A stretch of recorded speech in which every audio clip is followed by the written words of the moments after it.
School resource officer, Deputy Scot Peterson, has now resigned after video showed him taking cover during that shooting and never going inside.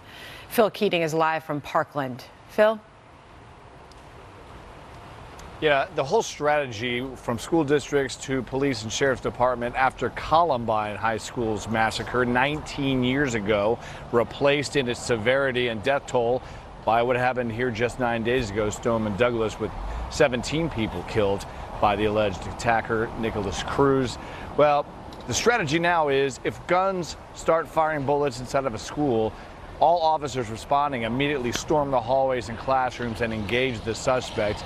And according to the sheriff, he actually has school surveillance videotape from the cameras mounted around the building, supporting what he said yesterday, that this school resource officer basically got to a doorway, heard the bullets, and didn't go in. It was just 9 days ago, as I mentioned, those helicopter aerials showing students and teachers fleeing from this high school as terror and panic, and 150 bullets unloaded in about 3 minutes inside the school.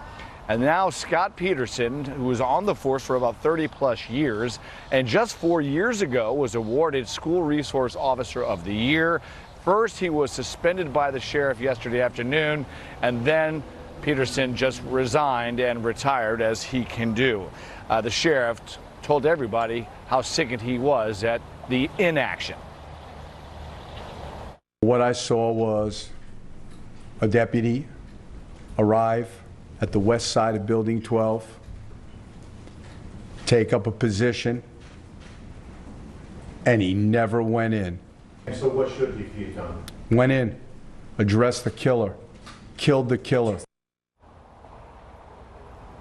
And on his way to Marine One this morning in Washington, President Trump once again touched on what happened here in Parkland, and specifically about the inaction and failure by the school resource officer to go in, even though he was holding his own weapon packed full of ammunition, but did nothing. Take a listen to the president.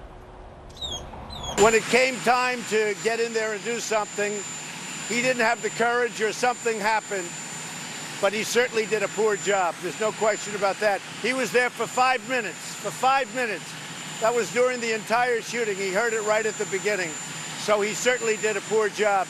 But that's a case where somebody was outside, they're trained, they didn't react properly under pressure, or they were cowards.